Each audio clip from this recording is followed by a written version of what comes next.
If you're making either of these two biggest fitness marketing mistakes post pandemic, it will cost you. You're going to make them totally unintentionally. I mean, of course, right? Why would anyone intentionally make a marketing mistake? Beyond that, though, the obvious, you may think that, yes, you've got these two bases covered, and realize after listening, no, you don't. One way to know this is a worth listening to podcast is you're attracting the wrong kind of people. Another way to know this episode is worth your time is you're not getting any engagement on your social or your content marketing. If you confuse, you lose. I'm Deborah Atkinson. You're listening to Fitness Marketing Mastery, the podcast where I share how to market, how to sell without being sleazy, salesy, or pushy, doing it with integrity so that it's easy, enjoyable, even fun, so you can create a life and a business that you love and that thrives, especially in this post pandemic moment that we're in and that still has twists and turns coming around the corner that none of us can predict, much like the last 18 months. So let's dive into this. I really want to help you. If you're a fitness coach, you're a health coach, and if you serve women, as I do, I've got a couple things at the end of the podcast that you may want to tune into. If you're struggling to identify as you sit down to create your own copy, how to modify in the examples that I'll give you here, I've got some ways to help you take the short course. And although some shortcuts are the long way around, this one promises to give you the templates and the words that I've used to go from $5,000 a month, which may sound good, but my rent at the time was $3,000, so it wasn't pretty, to over six figures a month. And if I can do it, you can too. Let's get back to this. If you confuse, you lose. So, what are you sharing in your social media posts? Do people understand what you do and why you do it? Are you establishing yourself as a go to authority in the area that you want people to find you for programs and products and services? So, these three questions really are key for you to answer. And if in those you can't get a clear message, and I want you to do this not sitting and thinking and daydreaming about what you post, but I want you to really go look at your social media posts as a viewer would see them. And remember that someone doesn't, unless they're really interested in you, that are not going to go to your profile and see your pretty checkerboard or whatever pattern you're making on your Instagram account. They only see one post at a time. So you've got that one little piece of real estate where the image or the video or the meme needs to grab them. First, that's what will be scroll stopping. And then, second, the words that you say in that first sentence, short sentence, by the way, need to grab them in and say, this is who I'm talking to. And they know right away to continue. And that, yes, this resonates with me, or no, it doesn't, which is also okay. But can you consistently say that every post that you've made, one by one, talks to exactly the same person? And stay tuned because I'm going to give you an example of a remodel of a post where you think you might be connecting, but you miss connecting so that you can do it for yourself. What I'd love for you to do is analyze as you look at your posts, whether you're on Facebook or you're on Instagram. And I use those two because they're probably the two most widely used. And you probably are emphasizing one versus the other. And I highly recommend that you're using one versus the other based on not where you want to be and feel like everyone else is, but based on where is your customer. And I'll tell you this, my customers may be on Instagram, but they're there looking more than they're interacting. They're interacting with me on Facebook. And I have to remind myself because I am someone who feels like I want to crack the code on Instagram. And so I'm going to beat my head against the wall until I do. And I have this audience already on Facebook and on YouTube waiting for me. So make sure you and we've got to make sure that we're putting our time where it's actually going to get us the most ROI. Someone asked me, what does that mean? Return on investment of your time and your energy. And yes, eventually that is money, right? Okay, so I want you to analyze as you look at your own timeline on either of those social media platforms, the name of your social media profile. First of all, does that really hint at exactly what you do? Now, it might be your name. Do you want to establish yourself as the brand name? Do you want to be a household title? And if so, great, leave it there. And if not, do you want to build up your business? Is there something on the end of your name that says Allison Adams Fitness or Allison Adams Health Coach so that it clearly states what it is you do? That may be helpful. Now, I do think you'll have to catch me on this and go back and look. You can change your profile name, but you can only change it, I think, once every 2 weeks. And you don't want to be changing too frequently. And if you've got something established and you have this profile littered everywhere, as I do. So when I purchased the domain and the trademark for flipping 50 and flipping 50 words spelled out, the flipping 50 domain was already taken. And because she already owned the domain for website and URL, she also had the Facebook and she had the Instagram. And finally, she let go of it after, of course, I was established. So it cost me a little. And because she could see the success I was already having, and in having her let go of the Instagram account, meant it was available to me. So I now have it, but I haven't switched from Flipping 50 TV because I have that plastered everywhere. Every blog, every uh every podcast, every Flipping 50 TV episode, every podcast I've been a guest on. So I would really be sending people somewhere and then rerouting them. And I have thought to myself, for me, would it be ideal? And I'd rather have that flipping 50. Yes. But for my consumer, and that's who it's all about, friends, I'm going to leave it right there because I don't want to confuse. And you'll hear me say that later. And again, if you confuse, you lose. So think about all the things and the decisions you make. But let's look at this. The name of your social media profile, yours, does it really suggest who you are, what you do right away? The posts you create, one by one, go through them because remember, that's how they see them. Nobody really is coming to your Facebook business page until they love you and they're looking for your content all the time. They're looking for something specific. Like, I bet she posted a podcast.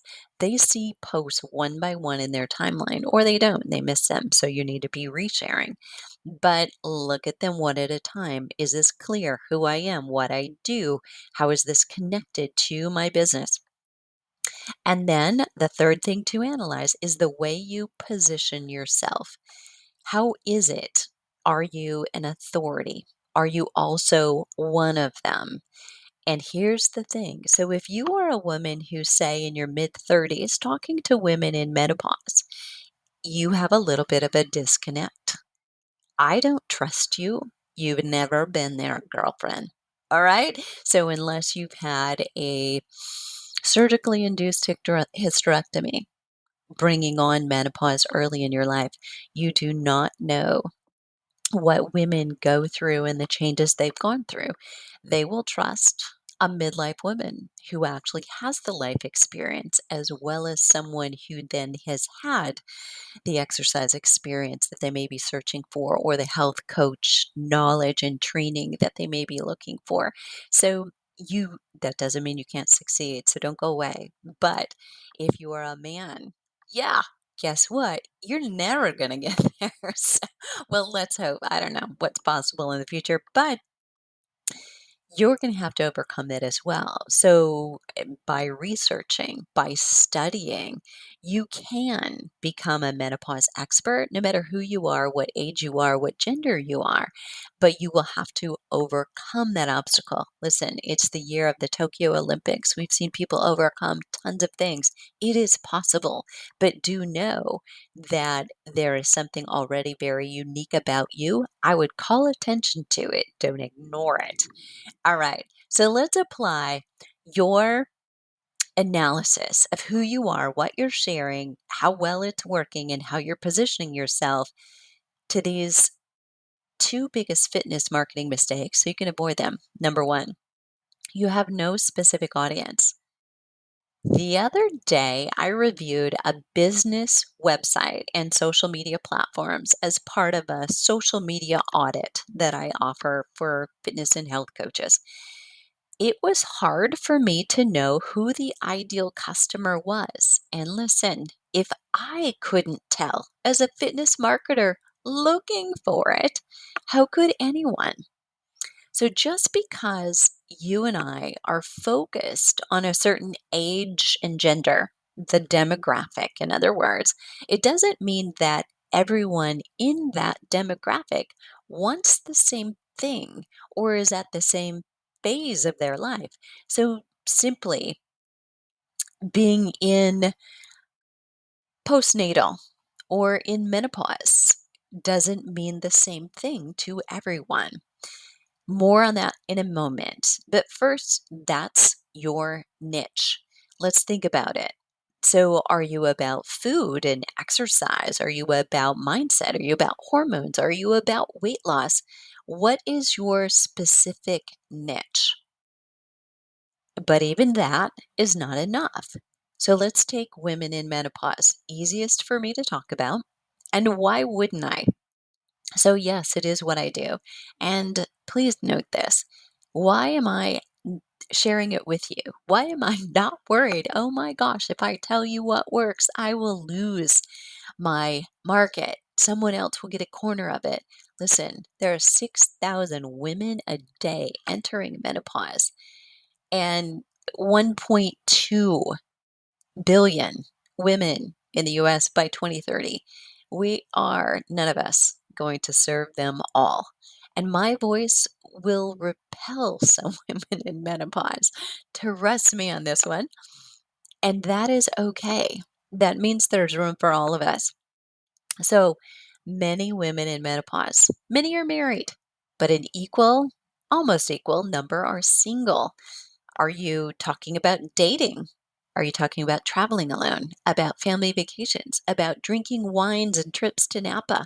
Some women in menopause, I'm one, wouldn't enjoy that at all because they rarely and then barely drink.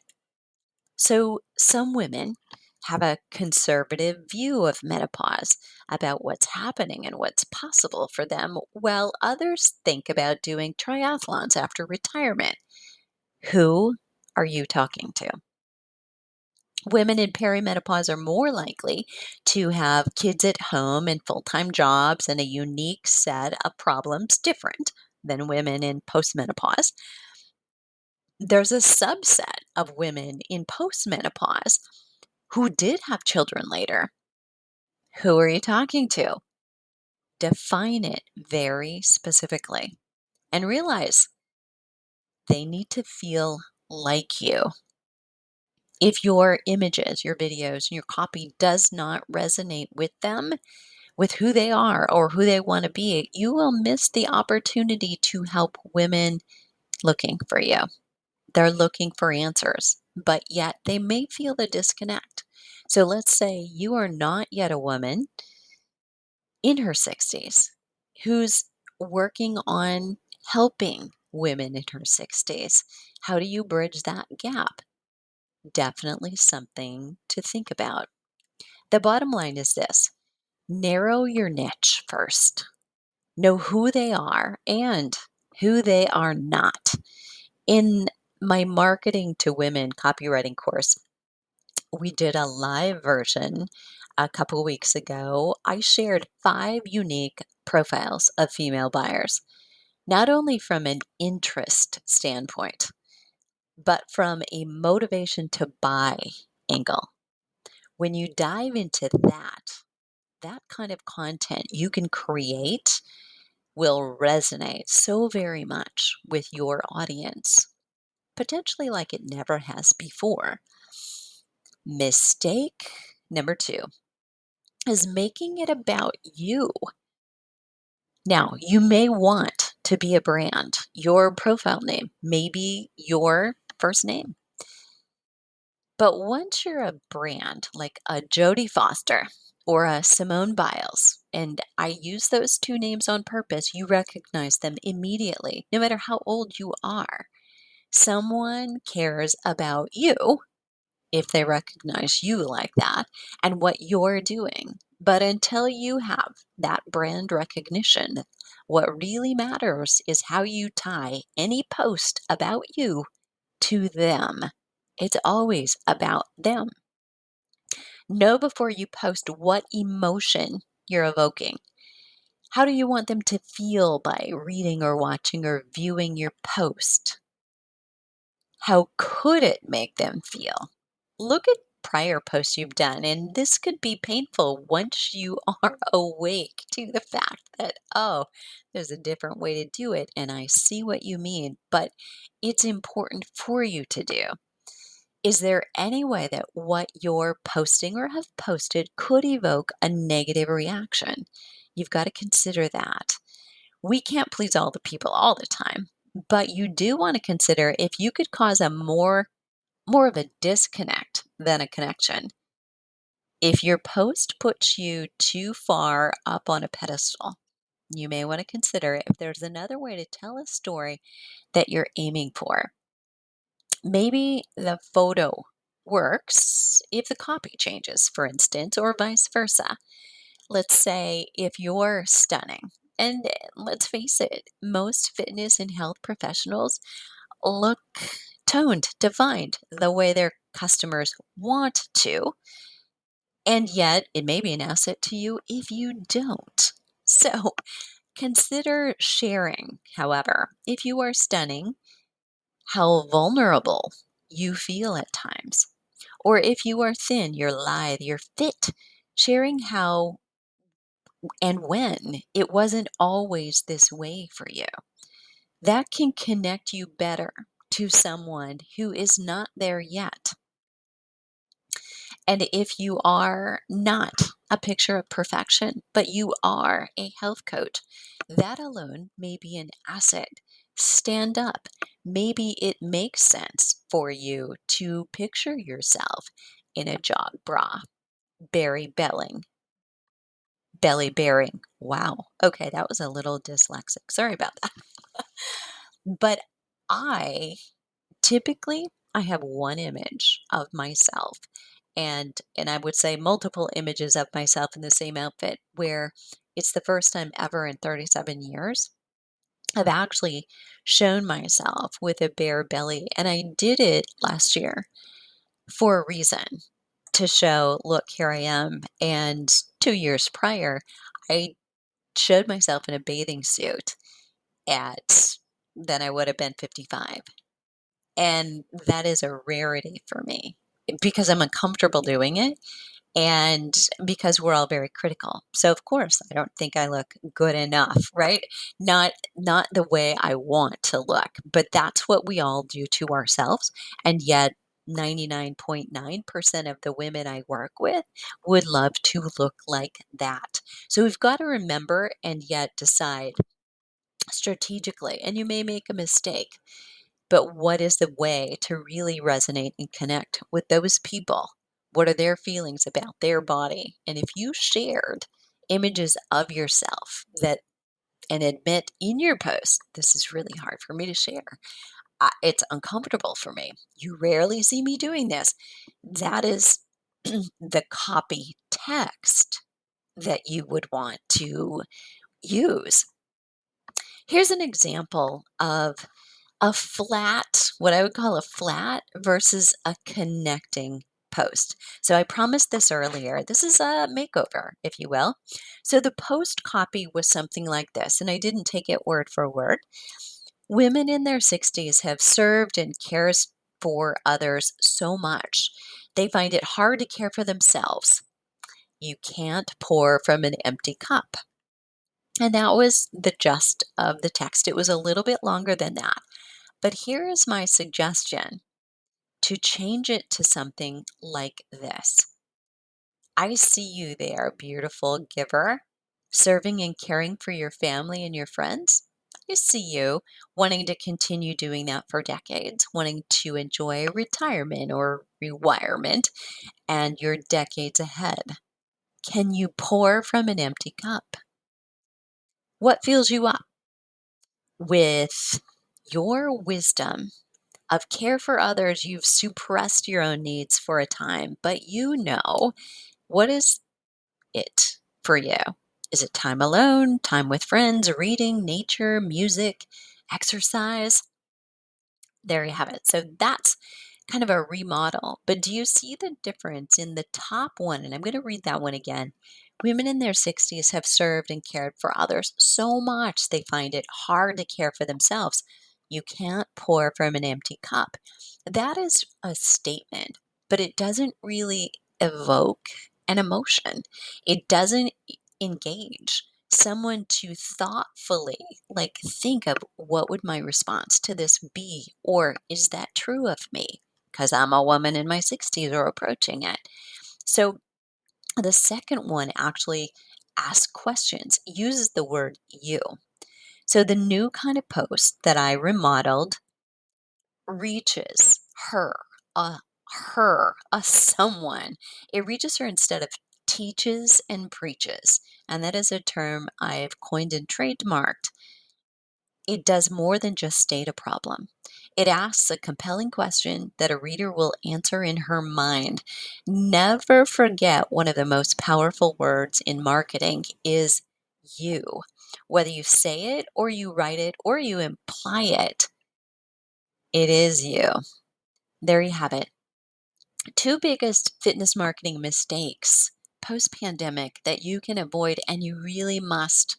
The competition is so much stiffer. If you're a solo entrepreneur or you're a fitness business working to make a comeback, you can pivot quickly. If you're a solo entrepreneur, if you're a trainer working for a business, you should have your own social media sites. You can still be helping that fitness business pull out. Make your post, your next post, already better. There you have it. Thanks for listening. You can find today's show notes at fitnessmarketingmastery.com at two biggest fitness marketing mistakes. And I want to invite you, if you need support with improving your copywriting and you're intrigued by 5 female buyers, I'll put the link to the copywriting course. It's not live currently. We will be offering it again in the future, but we don't have it on the calendar.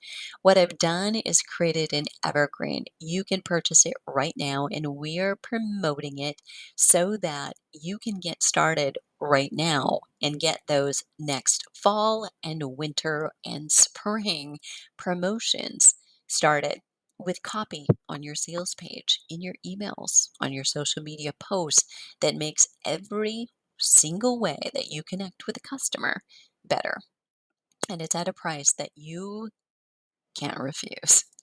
So if it even makes one post better, I'm a believer that every single email you send should have two results. One, you should probably get unsubscribes. And number two, you should have sales. Some kind of a sale, even if it's a benign kind of a sale. You're not actually promoting something, but you have a link that's there for those who are ready to take a next step.